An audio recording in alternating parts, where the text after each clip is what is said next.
Welcome student, Rastogi online coaching classes में आपका स्वागत है। आज क्लास 12 के रसायन विज्ञान अध्याय 2 चैप्टर का नाम है विलयन। विलयन के अभ्यास प्रश्न चल रहा है। यह तीसरा भाग है। यदि इसके पहले वाले आप भाग नहीं देखे होंगे तो प्लेलिस्ट में ऑल वीडियो है, वहां से जाकर के उस वीडियो को देख सकते हैं। तो यह शाम को 7 बजे लाइव क्लास प्रतिदिन चलता है। तो आप सभी विद्यार्थी ये 7 बजे लाइव क्लास से जुड़िए और प्रतिदिन मेरे वीडियो को देखिए और एक अच्छे से नोट्स को बना लीजिए।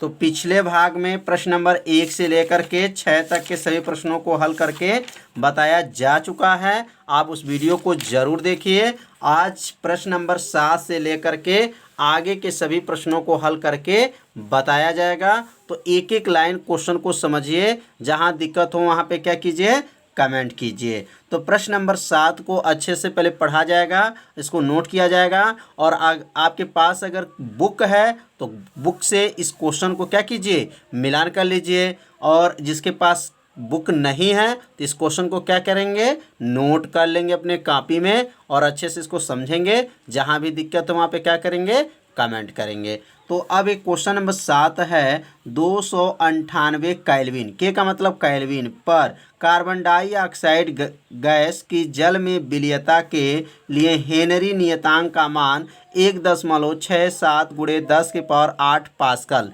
P1 मतलब पास्कल हो जाएगा।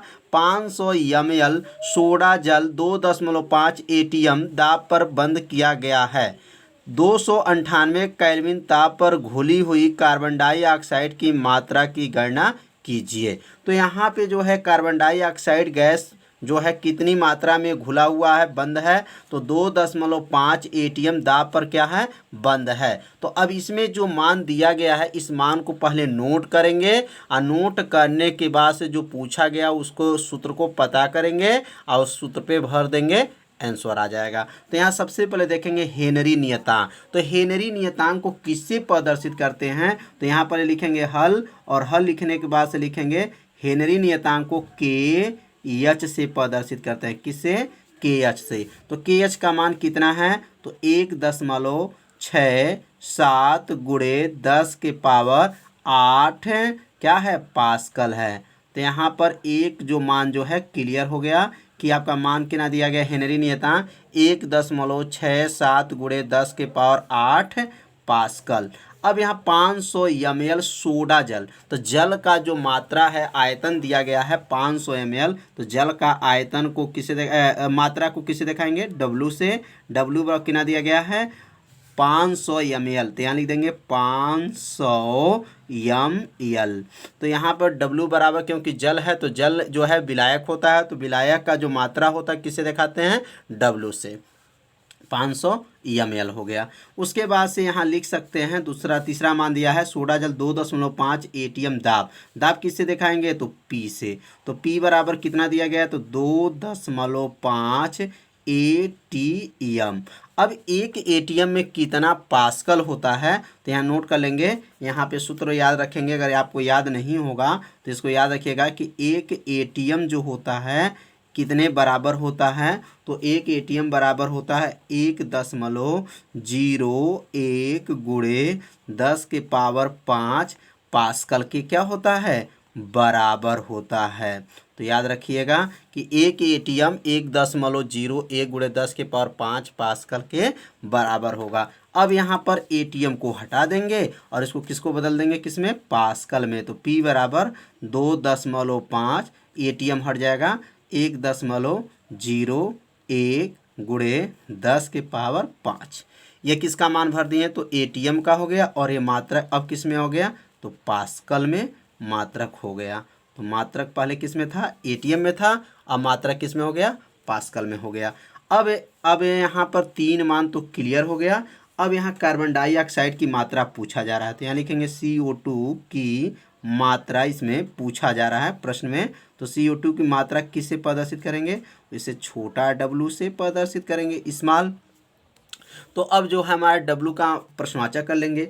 अब हेनरी का जो नियम क्या होता है, अब ये W निकालने के लिए सबसे पहले ध्यान रखेंगे कि अगर W मान कब निकलेगा, जब हमें मोलों की संख्या मालूम रहेगा, मोल प्रभाज मालूम रहेगा, तभी जा कर के ये मान निकल पाएगा। तो अब यहाँ पर पहले हेनरी का नियम, क्योंकि हेनरी नियतांक है तो हेनरी का नियम जरूर लागू होगा। तो अब यहाँ लिखेंगे कि हेनरी का नियम, एक एक लाइन को समझिए। हेनरी का नियम, तो हेनरी का नियम जब लागू करेंगे तो हेनरी का सूत्र क्या होता है, तो हेनरी का सूत्र आप नहीं जानते हैं तो याद रख लीजिए। हेनरी का जो सूत्र होता है P बराबर होता है P बराबर KH इंटू यक्स होता है। ये सूत्र के किसका नियम है, तो हेनरी का नियम है। P बराबर KH इंटू यक्स है। KH ये किसका क्या नाम है, हेनरी नियतांक नाम है, इसका नाम दाब हो जाएगा। और यक्स का जो नाम है इसका नाम क्या है, तो मोल प्रभाज होगा। अभी किसके लिए, तो विलेय के लिए मोल प्रभाज यक्स मानते हैं।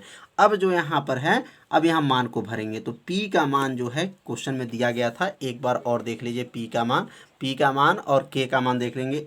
2.5 गुणे 1.01 गुणे 10 के पावर 5 किसका मान है, तो P का मान है। अब यहाँ P का मान रख देंगे, तो P का मान रखेंगे 2.5 गुणे 1.01 गुणे 10 के पावर 5 बराबर कर लेंगे। अब KH का मान कितना है, तो 1.67 गुणे 10 के पावर 8 इंटू किसका हो जाएगा, यक्स।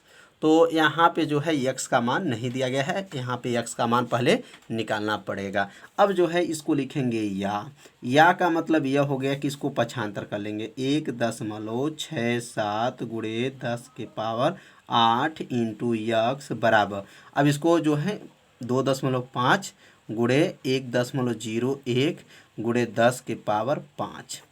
अब यक्स बराबर क्या होगा, तो यक्स बराबर अगर नोट करेंगे तो इसको नीचे भेज देते हैं, नियम होता है इसको नीचे चला जाएगा तो कितना आ जाएगा 2.5 गुणे 10, 2.5 गुणे दशमलव, यहाँ लिखेंगे 0.01, यहाँ लिखेंगे अब 1.00, यहाँ लिख देंगे 0.1 गुणे 10 के पावर 5 बटा में क्या हो जाएगा, अब ये जो है नीचे भेज देंगे तो कितना हो जाएगा 1.67 गुणे 10 के पावर 8। अब यहाँ जो है ध्यान देंगे, अब ये दशमलव को देखेंगे, ऊपर दशमलव का स्थान है 1 2 3, यहाँ दशमलव लगा हुआ है, एक दशमलव है, इधर से 2 स्थान है और ये भी क्या है 2 स्थान है। तो ऊपर अंश में 2 स्थान और हर में अगर 2 स्थान है तो दोनों का दशमलव को क्या करते हैं, हटा देते हैं। और ये 8 घात ऊपर जाएगा तो ये प्लस है, तो ऊपर जाएगा तो क्या बनेगा, माइनस हो जाएगा। अब यहाँ क्या लिखेंगे कि यक्स बराबर हो जाएगा 2.5 गुणे, अब इसका दशमलव हट जाएगा तो 1.01 गुणे 10 के पावर 5 में से किसको घटा देंगे, 8 को। ये 8 प्लस है, जब ऊपर जाएगा तो क्या होता है, माइनस हो जाता है। अब बटा नीचे क्या हो जाएगा, अब 167। अब क्या होगा, यक्स बराबर कर लेंगे। अब ये 2.5 का गुणा किस में करेंगे, 101 में करेंगे। 101 में जब 2.5 का गुणा होगा तो गुणा कर लीजिएगा आप लोग, 252.5 गुणे 10 के पावर हो जाएगा। अब यहाँ क्या है, 5 में से किसको घटा देंगे, 8 को। तो 5 में से जब 8 घट जाएगा तो कितना घात हुआ, 3 घात, बटा यहाँ का हो जाएगा 167। अब जो है गुणा करने के बाद इतना, अब इससे हम लोग क्या करेंगे, इसमें भाग करेंगे। तो भाग करने के बाद से आंसर कितना आ जाएगा, तो यक्स बराबर भाग देने पे आंसर आएगा 1.517 गुणे 10 के पावर -3। तो यह तो किसका मान निकाल दिए, तो यक्स का मान निकल गया। अगर -3 को हटा दें तो यहाँ से 3 स्थान और दशमलव आगे बढ़ जाएगा। तो यहाँ का हो जाएगा यक्स बराबर, अब क्या हो जाएगा, 1 था तो यहाँ पे एक 0 लग जाएगा, 2 स्थान हुआ, 3 स्थान हो गया, दशमलव लगाएंगे 0, इसके बाद से 5 1 7। अब यह 10 के पावर -3 को जब हटा देंगे तो यहाँ से इधर हम लोग 3 स्थान पे दशमलव को लगा देंगे। तो यक्स का मान आ गया 0.001517 आ गया। तो यह किसका मान है, तो यक्स का मान है। अब उसके बाद से अब एक सूत्र पढ़े हैं, सूत्र होता है यक्स बराबर होता है n बटा n प्लस n होता है। तो यह यक्स का नाम क्या है? तो इसका नाम है विलय का मूल प्रभाज होता है। यन का नाम है विलय के मूलों की संख्या और बड़ा यन का नाम है विलायक के मूलों की संख्या। अब यहाँ तो यक्स का मान मालूम है, यन का मान क्या मालूम है? तो यन का मान हमें नहीं मालूम है और यन का नाम भी मान हमें मालूम नहीं है। तो यहाँ तो यन का नाम जो है विलायक है, तो विलायक के मूलों की संख्या निकल जाएगा, क्योंकि विलायक के मूलों की संख्या सूत्र होता है भार बटा अणुभार। तो यहाँ जल का जो हमारा भार कितना दिया गया था, जल का जो मात्रा कितना दिया गया है, तो जल का मात्रा 500 ml है। तो जल का जो मात्रा है कितना है? तो ये 500, क्योंकि भार बटा क्या होता है? अणुभार। और जल का अणुभार कितना होता है? 18, क्योंकि यन का सूत्र क्या होता है? W बटा यम। तो W का मान 500 ml है और जल का अणुभार जो होता है कितना होता है? 18 होता है। अब 18 में 500 से जब भाग कर देंगे तो कितना आंसर आ जाएगा? इसका भाग दे करके चेक कर लीजिएगा, 27.77। कितना आएगा? 27.77। यह किसका मोलों की संख्या है? तो यह लिख देंगे जो है विलायक के मोलों की संख्या है। तो अब यहाँ विलायक के मोलों की संख्या का गणना हो गया। अब यहाँ जो मान को रखेंगे, यक्स का मान रखेंगे, यन का मान हमें मालूम नहीं है क्योंकि इसका नाम क्या है? विलय के मूलों की संख्या। तो यक्स का मान कितना है? तो यक्स का मान यहाँ रखेंगे 0.01517 बराबर, और यन का मान नहीं मालूम है तो यन उतार देंगे, फिर यहाँ यन लिख देंगे प्लस यन का मान कितना आया है? तो 27.77। ये किसका मान है? तो यह जो है यन का मान है 27.77। अब इसका गुणा करेंगे, अब इसका गुणा इसमें हो जाएगा और इसका गुणा इसमें हो जाएगा। तो 0.0011517 का गुणा किस में करेंगे? यन में करेंगे। तो यहाँ क्या है? यन है। तो सबसे पहले यहाँ पहले यन को उतार लेंगे, बराबर करेंगे। अब जो है इसका गुणा जब यन में करेंगे तो कितना होगा? 0.0001517 यन। अब इसका गुणा अब 27 दशमलव कितना करेंगे? 27.77 में करेंगे। तो यहाँ जब इसका गुणा जब कर लेंगे तो कितना हो जाएगा? प्लस 27.77 गुणे किसे गुणा करेंगे? तो 0.0011517 इसका गुणा हो जाएगा। अब जो है यन का मान को पक्षांतर कर लेंगे। अब यन को जो यह मान को जब पक्षांतर करेंगे यन के पास, तो यह प्लस है, पक्षांतर करने पर क्या हो जाएगा? माइनस हो जाएगा। तो यन माइनस 0.0011517 यन बराबर अब हो जाएगा। अब इसका गुणा दोनों का करेंगे तो गुणा करने पर कितना आएगा? 0.421709 इसका गुणा करके आप लोग नोट कर लीजिएगा। अब इसमें से कामन क्या ले सकते हैं? दोनों में कामन क्या दिखाई दे रहा है? तो यन कामन दिखाई दे रहा है। तो ये क्वेश्चन थोड़ा टफ है, तो इस क्वेश्चन को आप लोग अपने कॉपी में जब लगाते रहेंगे तो समझ में आपको क्या आएगा? पूरा आता रहेगा। और जैसे आपको समझ में जब नहीं आता तो वीडियो को एक बार और देखिए, जिससे आपको धीरे धीरे आपको क्या हो जाएगा? पूरा न्यूमेरिकल अच्छे से समझ में आ जाएगा। अब इसमें से कामन क्या ले लेंगे? यन कामन लेंगे।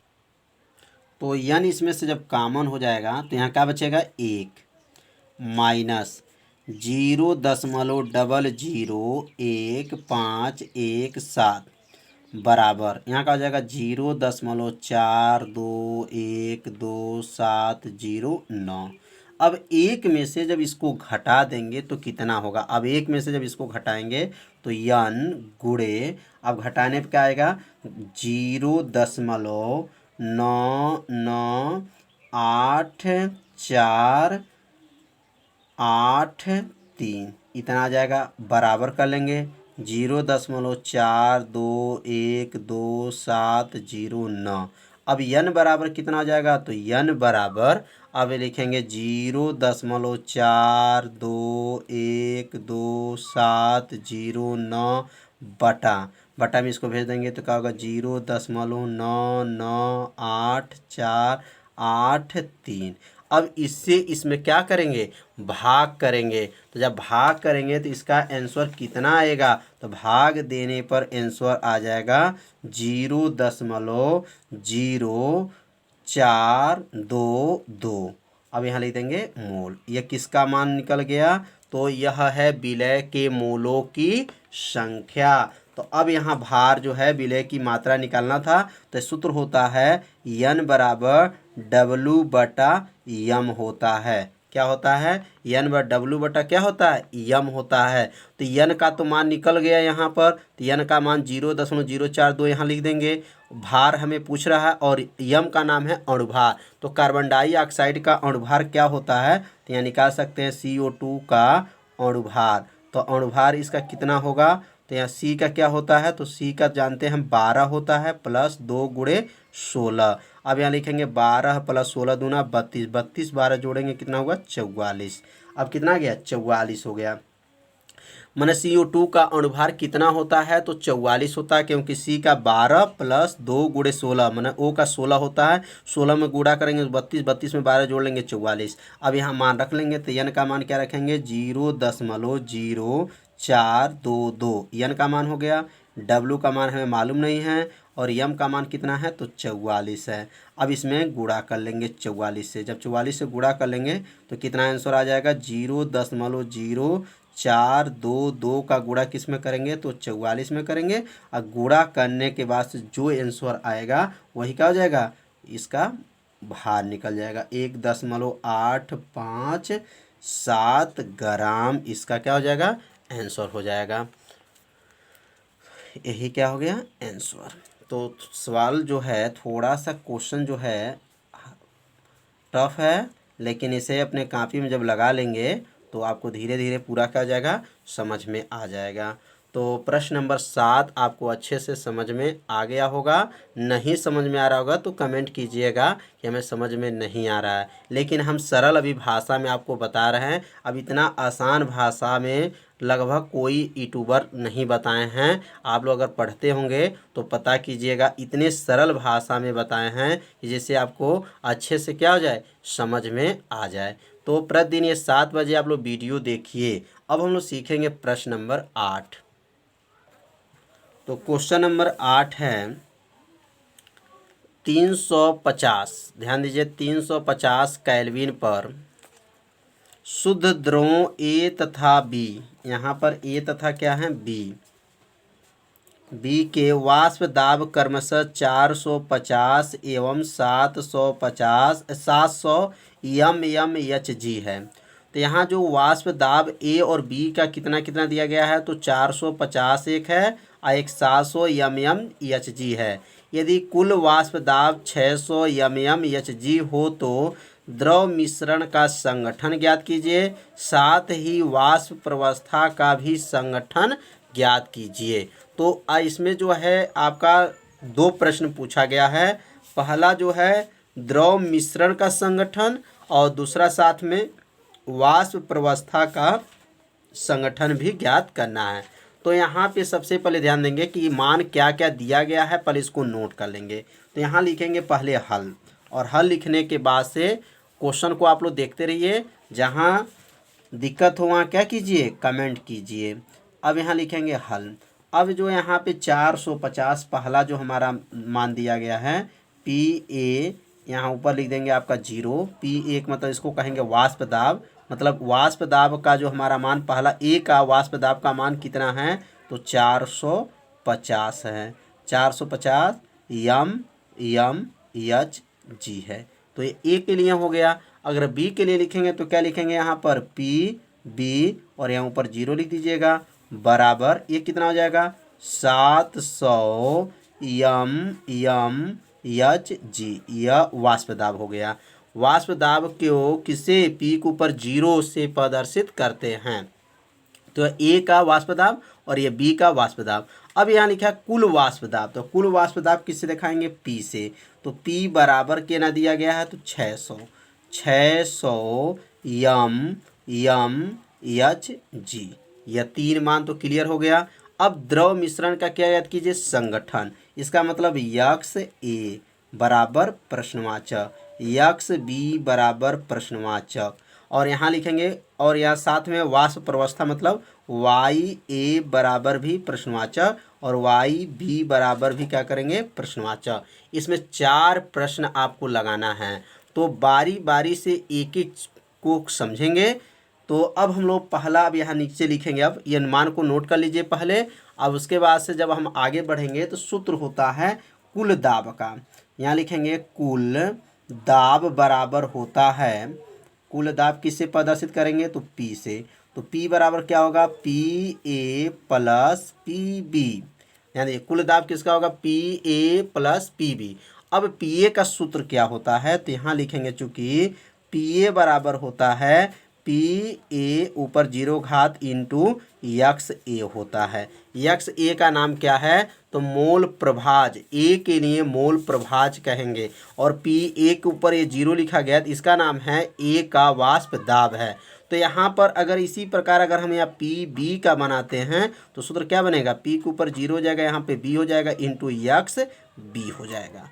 तो ये सूत्र को ध्यान दीजिए। अब ये दोनों सूत्र को यहाँ पे रख देंगे, तो P बराबर अब क्या होगा, P बराबर अब हो जाएगा P बराबर, P A को हटा देंगे, इसके जब क्या लिखेंगे तो P के ऊपर 0, P A के ऊपर यहाँ 0 घात रहेगा, और यहाँ यक्स A प्लस, और P B के जगह पे क्या लिखेंगे तो P के ऊपर 0 घात, यहाँ पे B इंटू यक्स B होता है। ये दोनों मान PA का और ये PB का मान को क्या करेंगे, रख देंगे। और जो मोल प्रभाजों का योगफल होता है यक्स ए प्लस यक्स बी का मान क्या होता है, तो मोल प्रभाजों का योगफल 1 होता है। माने विलय के मोल प्रभाज और विलायक के मोल प्रभाज का योगफल कितना होता है, तो 1 होता है, याद रखे रहिएगा। अब यहाँ पे जो है अगर यहाँ यक्स बी को नोट कर लें, यक्स बी बराबर तो 1 माइनस क्या होगा, यक्स ए होगा। तो 1 माइनस यक्स ए कहाँ से आ गया, ध्यान दीजिए, यह यक्स ए को हम क्या किए हैं, पक्षांतर किए हैं, तो यह 1 माइनस यक्स ए हो जाएगा। अब यहाँ लिखेंगे P बराबर, अब यहाँ लिखेंगे P ए के ऊपर 0 घात यक्स ए प्लस P के ऊपर 0 घात B इंटू, अब यक्स ए को हटा देंगे, यक्स बी की जगह पे क्या लिखेंगे 1 माइनस यक्स ए, यहाँ लिखेंगे 1 माइनस यक्स ए। ये किसका मान भरे हैं, तो यक्स बी का मान रख दिए हैं। अब जो है यक्स बी का मान जो है यहाँ पे रखने के बाद इसमें मान को रखेंगे, सबका मान हमें मालूम है। तो पी का नाम है कुल दाब का मान कितना दिया गया था क्वेश्चन में, 600। अब यहाँ देख लीजिए एक बार मान को, सबका मान जो है 600, PB PA सब मान देख लीजिए और यहाँ मान को रखेंगे। अब ये 600 हो गया, बराबर करेंगे PA का अब मान कितना दिया गया था, तो 450, यहाँ लिखेंगे यक्स ए प्लस PB का मान क्या है 700, कोष्टक में 1 माइनस यक्स ए। अब यहाँ लिखेंगे 600 उतर जाएगा, बराबर फिर लिखेंगे 450, 400 आपको क्या उतरेगा 50 यक्स ए प्लस 700 को गुणा जब 1 में करेंगे तो कितना हो जाएगा 700, माइनस 700 में इसमें गुणा करेंगे तो 700 यक्स ए। अब जो है 700 को पक्षांतर कर लेंगे तो कितना हो जाएगा 600 माइनस 700, अब बराबर कर लेंगे, बराबर हो जाएगा तो अब क्या हो जाएगा 450 यक्स ए माइनस 700 यक्स ए। अब यहाँ 600 में से किसको घटा देंगे 700 को, कितना आ जाएगा तो माइनस जो है 100 हो जाएगा, माइनस 100 बराबर हो गया 450 यक्स ए में से 700 यक्स ए को घटा देंगे, कितना होगा माइनस 250 यक्स ए हो जाएगा। अब यह माइनस यहाँ पर है और यहाँ पर भी माइनस आ गया, तो माइनस से माइनस को काट सकते हैं। अब जो है यक्स ए बराबर निकालेंगे तो यक्स ए बराबर क्या होगा, ये 250 किसके नीचे चला जाएगा, तो 100 के नीचे चला जाएगा। तो ये लिखेंगे 100 बटा 250। अब 250 में जब 100 का भाग कर देंगे तो कितना आ जाएगा 0.4 आ जाएगा, कितना आएगा 0.4। तो ये किसका मान निकाल दिए, तो यक्स ए का मान निकल गया। तो यक्स ए का मान कैसे निकला है, इसे अपने कॉपी में लगाइए सीखिए कैसे इसको लगाया जाएगा। अब मान निकालेंगे यक्स बी का, तो यक्स बी का सूत्र क्या होता है, देखिए यक्स बी का सूत्र क्या निकला है, 1 माइनस यक्स ए। अब यहाँ पे यक्स ए का मान रख दिया जाए तो किसका मान निकल जाएगा, तो यक्स बी का मान निकल जाएगा। अब यहाँ पे अगला आप लिखेंगे, तो यक्स बी का जो है क्या बना था, 1 माइनस यक्स ए। अब यहाँ यक्स बी बराबर हो जाएगा 1 माइनस यक्स ए। तो यक्स ए का मान कितना निकला था, तो 0.4 निकला था।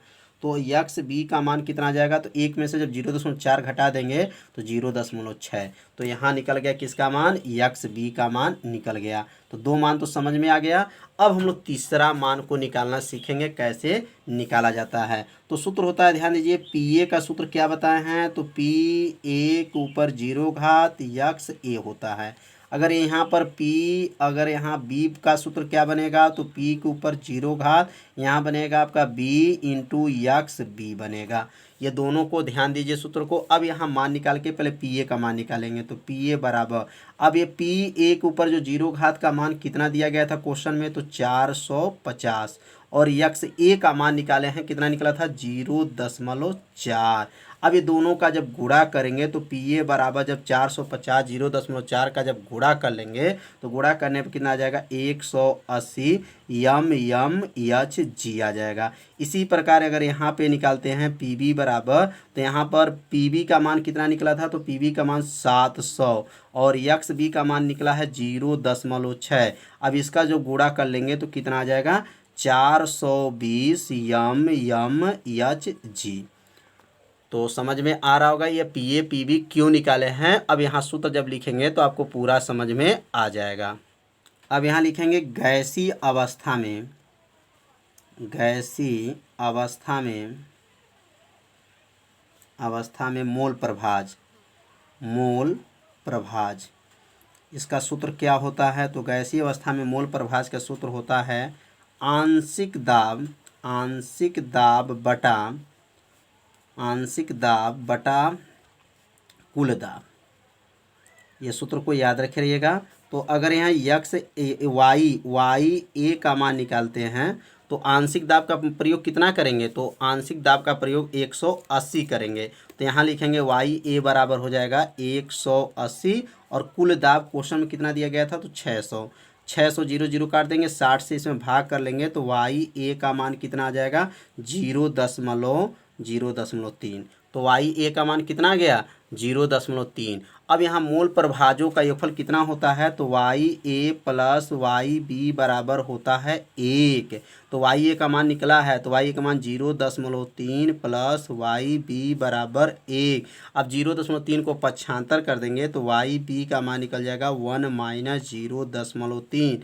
तो वाई बी बराबर हो जाएगा, एक में से जब 0.3 को घटा देंगे तो 0.7। तो यह वाई बी का मान निकल गया 0.7, और वाई ए का मान निकल गया 0.3। यह मोल प्रभाजों का योगफल कितना होता है, तो 1 होता है, याद रखिएगा। तो आज का पढ़ाई आप लोग को समझ में आ गया होगा। आज जो है 2 प्रश्न बताया गया और आप लोग को अच्छे से समझ में आ भी रहा होगा। तो आप लोग इसे अपने कॉपी में नोट कर लीजिए और अच्छे से इसको क्या कीजिए, तैयार कीजिए। वीडियो को एक बार और देखिए जिससे आपको पूरा समझ में आ जाए। तो कल जो है प्रश्न नंबर 9 से आगे के प्रश्नों को बताया जाएगा। तो कल वाले वीडियो में ये चैप्टर फाइनल कर दिया जाएगा। तो कल शाम को 7 बजे मिलेंगे। तब तक के लिए नमस्कार।